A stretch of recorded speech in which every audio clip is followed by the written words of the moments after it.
SNDP യോഗത്തിന്റെ നേതാവ് നിലയിൽ വെള്ളാപ്പള്ളി നടേശനും മൺമറഞ്ഞുപോയ മഹാകവി കുമാരനാശാനും തമ്മിൽ അഭേദ്യമായ ബന്ധമുണ്ടെന്ന് വരെ മുഖ്യമന്ത്രി പിണറായി വിജയന് പറയേണ്ടി വന്നു. അതിനൊരു കാരണമുണ്ട്. പക്ഷേ മുഖ്യമന്ത്രി നടത്തിയ ഈ പരാമർശം അതിര് കടന്നാണെന്ന് ആരോപണമുയരുന്നു. നാരായണഗുരു ഏതൊക്കെ മൂല്യത്തിനുവേണ്ടി നിലകൊണ്ടോ അതിനെയൊക്കെ തള്ളിപ്പറഞ്ഞ് അഭിനവ ഗുരുദേവനെന്ന് പാടിപ്പറഞ്ഞു നടക്കുന്ന വെള്ളാപ്പള്ളിക്ക് ഗുഡ് സർവീസ് എൻട്രി കൊടുക്കുകയാണ് മുഖ്യമന്ത്രി എന്ന് ഇടത് കേന്ദ്രങ്ങളിൽ ചിലർ തന്നെ ആരോപണം ഉന്നയിച്ചു കഴിഞ്ഞു. പക്ഷേ മലപ്പുറം ജില്ലയെക്കുറിച്ച് ഒരു പരാമർശം നടത്തിയ വെള്ളാപ്പള്ളി നടേശനെ കുറിച്ച് മുഖ്യമന്ത്രി പിണറായി വിജയൻ രംഗത്തെത്തിയിട്ടുണ്ടെങ്കിൽ അത് എന്താകും കാരണം?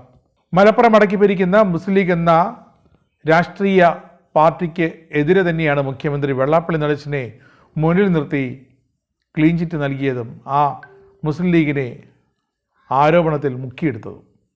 ഇപ്പോൾ തദ്ദേശ സ്വയംഭരണ സ്ഥാപനങ്ങളിൽ തിരഞ്ഞെടുപ്പ് നടക്കാൻ പോവുകയാണ്. അടുത്ത വർഷം സംസ്ഥാന നിയമസഭയിലേക്ക് വീണ്ടും ഒരു തിരഞ്ഞെടുപ്പ് കൂടി നടക്കും. ഈ ഒരു കാലഘട്ടത്തിൽ പ്രതിപക്ഷത്തിരിക്കാൻ പിണറായി വിജയനും CPM-നും മൂന്നാം വട്ടവും താല്പര്യമില്ല. ഭരണം മൂന്നാം വട്ടവും തുടരണം എന്ന് തന്നെയാണ് CPM-ൻ്റെയും LDF-ൻ്റെയും പിണറായി വിജയൻ്റെയും ഒക്കെ ആഗ്രഹവും താല്പര്യവും. അതുകൊണ്ട് തന്നെയാണ് കുമാരനാശനെ പോലെ വെള്ളാപ്പള്ളി എന്നൊരു പ്രയോഗം നടത്തി വെള്ളാപ്പള്ളിയെ കയ്യിലെടുത്ത് SNDP യോഗത്തിൻ്റെയും SNDS-ൻ്റെയും തലപ്പത്ത് 3 പതിറ്റാണ്ട് പൂർത്തിയാക്കിയ വെള്ളാപ്പള്ളിയെ മുഖ്യമന്ത്രി അനുമോദിച്ചു കളഞ്ഞു. കുമാരനാശാൻ 16 വർഷമാണ് യോഗത്തിൻ്റെ തലപ്പത്തിരുന്നതെങ്കിൽ വെള്ളാപ്പള്ളി 3 പതിറ്റാണ്ട് കാലമാണ് SNDP യോഗത്തിന് നേതൃത്വം നൽകിയതെന്നാണ് മുഖ്യമന്ത്രി പറഞ്ഞത്. മറ്റാരും അത് ഓർത്തുകൂടി കാണില്ല. ചില സമയം വെള്ളാപ്പള്ളി സമയദോഷത്താൽ CPM-നെതിരെ കൊണ്ടങ്ങ് തിരിയും. BJP-യുടെ സഖ്യകക്ഷിയായ വെള്ളാപ്പള്ളിയുടെ മകൻ തുഷാർ വെള്ളാപ്പള്ളിയുടെ BDJS-ന് കാര്യമായ സ്വാധീനമൊന്നുമില്ലെങ്കിലും അവരും ഇപ്പോൾ കേരള രാഷ്ട്രീയത്തിൽ പലയിടത്തും പേരെഴുതി വെച്ചു തുടങ്ങിയിട്ടുണ്ട്.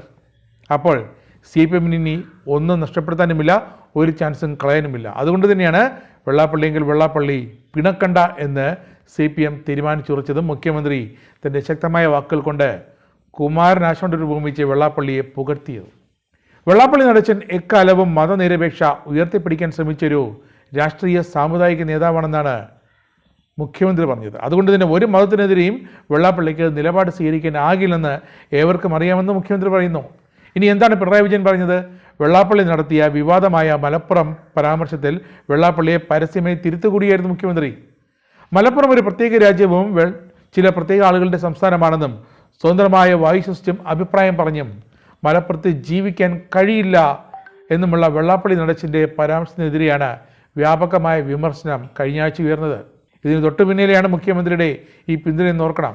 SNDP യോഗത്തിൻ്റെ നിലമ്പൂർ യൂണിയൻ സംഘടിപ്പിച്ച ഒരു കൺവെൻഷനിലായിരുന്നു വെള്ളാപ്പള്ളിയുടെ മലപ്പുറത്ത് ചെന്നുള്ള ആ വിവാദ പരാമർശം.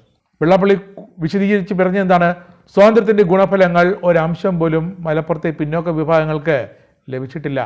എല്ലാവർക്കും വോട്ട് കൊടുക്കാൻ മാത്രം ബാധ്യസ്ഥരായ ചില വോട്ടുകുത്തി യന്ത്രങ്ങൾ മാത്രമാണ് മലപ്പുറത്തുകാർ തങ്ങൾ.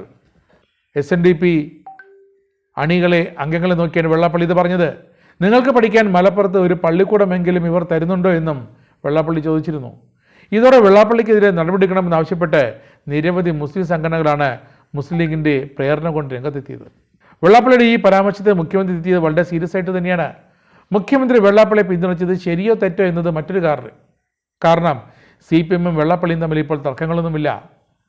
NSS-ൻ്റെ സുകുമാരൻ നായർ സ്വീകരിക്കുന്ന നിലപാടല്ല CPM-നോട് വെള്ളാപ്പള്ളി സ്വീകരിക്കുന്നത് എന്നുകൂടി ഓർക്കണം.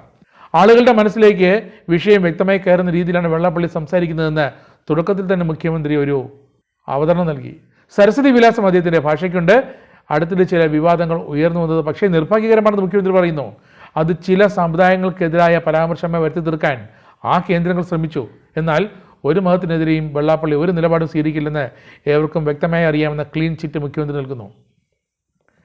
തെറ്റിദ്ധാരണ വരുത്താനുള്ള അവസരങ്ങൾ വെള്ളാപ്പള്ളിയുടെ പ്രസംഗത്തിൻ്റെ ഭാഗമായി വന്നു. അതിനൊരു രാഷ്ട്രീയ പാർട്ടി മലപ്പുറത്തിനെ എതിരായി പറഞ്ഞു എന്നതിനെ വരുത്തി തീർത്തു.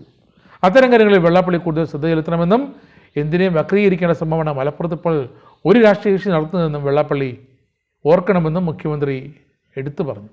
വെള്ളാപ്പള്ളിയുടെ പരാമർശം ഒരു രാഷ്ട്രീയ കക്ഷിയോടും വിരോധമോ വെറുപ്പോ വിദ്വേഷമോ വച്ചുകൊണ്ടല്ല നടത്തിയതെന്ന് കൂടി സംസ്ഥാന ആഭ്യന്തര വകുപ്പ് കൂടി കൈകാര്യം ചെയ്ത മുഖ്യമന്ത്രി ഇൻ്റലിജൻസ് റിപ്പോർട്ടുകളുടെ അടിസ്ഥാനത്തിൽ പറഞ്ഞപ്പോൾ വെള്ളാപ്പള്ളിക്കാണ് നേരെ ശ്വാസം വീണത്. അങ്ങനെ മുഖ്യമന്ത്രി വെള്ളാപ്പള്ളിയെ ഇത്തവണയും പിണക്കിയതുമില്ല. ഇനി അങ്ങോട്ട് ഒരു കാലത്തെങ്കിലും വെള്ളാപ്പള്ളി സർക്കാരിനെതിരെ പരാമർശങ്ങൾ നടത്തില്ല എന്ന് ഉറപ്പ് വാങ്ങിച്ചെടുക്കുകയും ചെയ്തിരിക്കുന്നു. നിങ്ങൾക്കും ആനന്ദ മീഡിയയുടെ പ്രേക്ഷകരിൽ ഒരാളാകണ്ടേ? യൂറോപ്പിലും US-ലും ആഫ്രിക്കയിലും അടക്കം പ്രവാസികൾ ഉള്ളയിടങ്ങളിലൊക്കെ ജനപ്രിയ ചാനലുമായി ആനന്ദ് മീഡിയ ഒപ്പമുണ്ട്.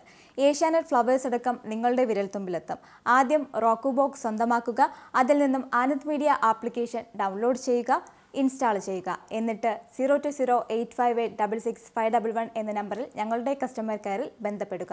അല്ലെങ്കിൽ +91 735 660 3747 എന്ന നമ്പറിൽ വാട്സപ്പ് ചെയ്യുക. ആനന്ദ് മീഡിയയുടെ സേവനങ്ങൾ സ്വന്തമാക്കുക. മറ്റു ചാനലുകൾക്കൊപ്പം ആനന്ദ് TVയും എൻജോയ് ചെയ്യുക.